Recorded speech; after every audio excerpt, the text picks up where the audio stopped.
नमो नमः। आज हम रचनानुवाद कौमुदी के अभ्यास 24 का अध्ययन करेंगे। अब तक हम 575 शब्दकोश जान चुके हैं। अब हम आगे 25 शब्दकोश और जानेंगे। आइए देखें। संख्या, जिसका अर्थ है गिनती। कीर्ति, यश। धातु देखें, अस। अस का अर्थ है होना, जिसके लट लकार में रूप चलते हैं अस्ति, स्तः, सन्ति। असि, स्तः, स्त। अस्मि, स्वः, स्मः। प्रथ धातु, जिसका अर्थ है फैलना, यश आदि। प्रथते, उसका यश फैलता है। तस्य यशः प्रथते। त्वर, शीघ्रता करना, वह शीघ्रता करता है। सः त्वरते। क्षुब्ध, शुद्ध होना, वह क्षुब्ध होता है। सः क्षुब्धते। स्पंद, फड़कना, हिलना।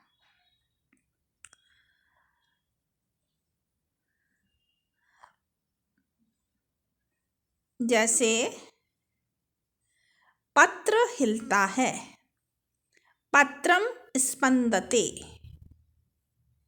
भ्रश, गिरना,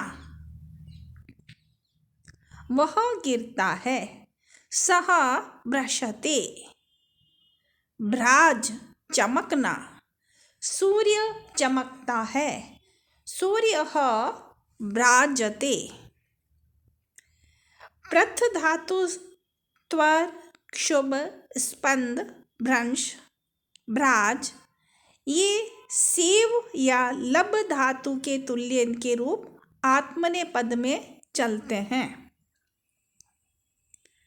अब यह देखें। अद्यतवे, आजकल।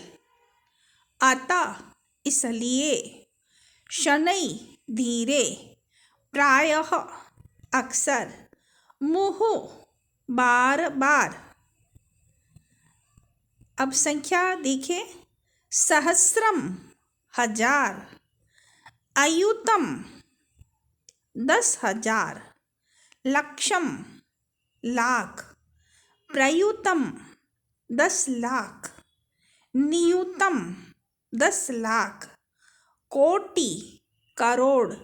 अर्बुदम, अरब। खर्वम, खरब। नीलम, नील। पद्मम, पद्म। शंखम, शंख। महाशंखम, महाशंख। संख्या रमावत चलेंगे और कीर्ति के रूप मतिवत चलेंगे। प्रथ से लेकर जो ऊपर हमने भ्राज धातु तक का अध्ययन किया है, उनके रूप सेवतेवत आत्मनेपद में चलेंगे। शतम, सहस्रम और अयुतम आदि एक वचन में ही आते हैं। कोटि, जिसका अर्थ है करोड़, स्त्रीलिंग है। शेष सब नपुंसकलिंग हैं। जैसे शत, सहस्र व छात्रा। नरा, नार्य, गृहाणी। संख्यावाचक शब्द पहले होने पर या विशेष्य रूप में प्रयुक्त होने पर ये शब्द द्विवचन, बहुवचन में भी आते हैं।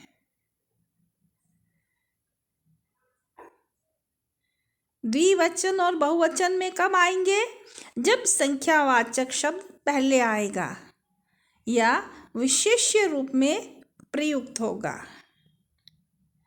शतम आदि के रूप एक वचन में गृहवत चलेंगे और कोटि के मतिवत।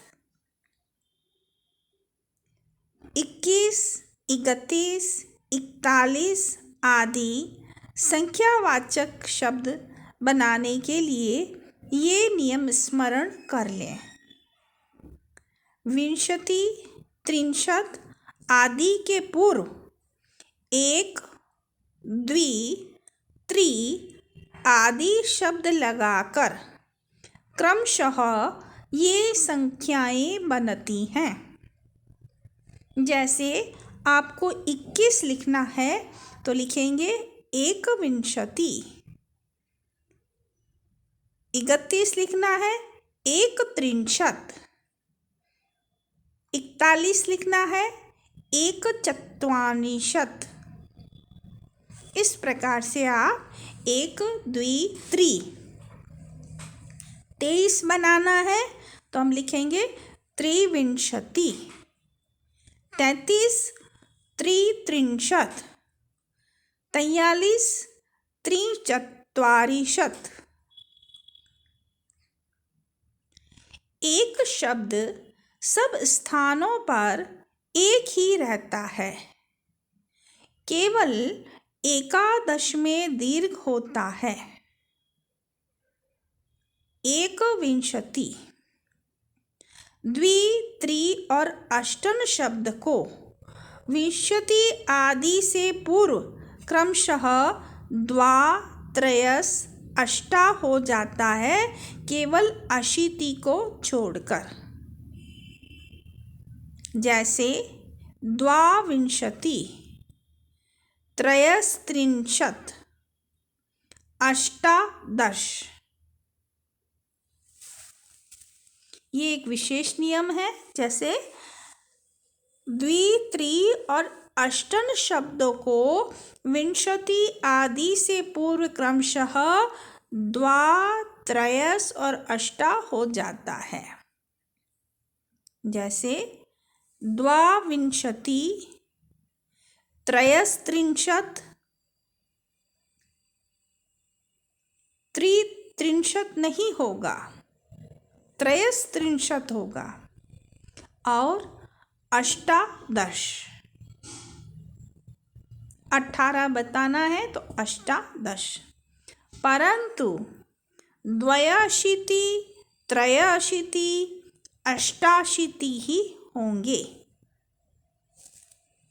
चतुर, पंच, षट, सप्त, नव ये ऐसे ही रहते हैं, केवल संधि नियम लगेंगे। 16 के लिए षोडश है। 29 और 39 में 9 के लिए नवा लगता है, या अगली संख्या से पूर्व एकोन या उन लगाकर रूप बनते हैं।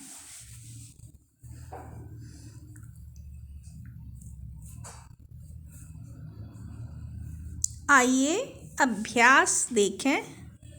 उदाहरण वाक्य है, एता संख्या सन्ति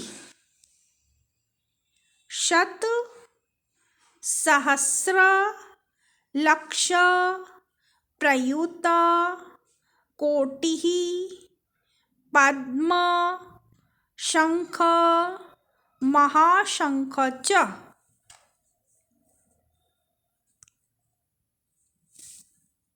अद्यतवे यस्य समीपे धनम् अस्ति तस्य कीर्ति प्रथते।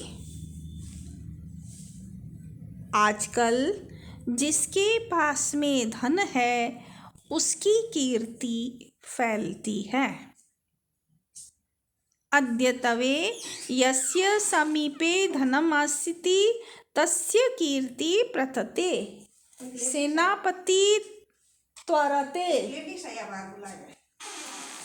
सेनापति शीघ्रता करता है। दुर्जनः प्रायः क्षोभते, दुर्जन लोग प्रायः क्षुब्ध होते हैं।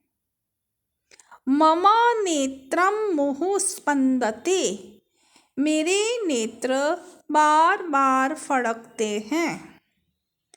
सूर्यो भ्राजते, सूर्य चमकता है।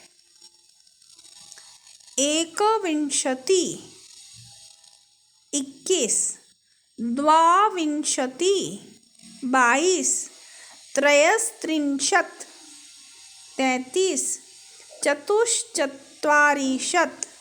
44, पंचपंचाशत् 55, षट्षष्टि 66, सप्तसप्तति 77, अष्टाविंशति 88, नवानवति 99, या इसे हम कह सकते हैं एकोनशतं वा मनुष्याः। रामः अस्ति, अस्तु, आसीत्, स्यात्, भविष्यति वा। इस पंक्ति में अस धातु के पांचों लकारों में रूप को दर्शाया गया है। अस धातु का लट लकार में प्रथम पुरुष एक वचन में रूप बनता है अस्ति, लोट लकार में अस्तु, लंग लकार में आसीत यानी भूतकाल, विधिलिंग में स्यात् और भविष्यत काल में भविष्यति ये रूप बनता है। अब आपको गृह कार्य के रूप में कुछ संस्कृत शब्द दिए जा रहे, हिंदी में शब्द दिए जा रहे हैं जिन्हें आपको संस्कृत में बनाना है।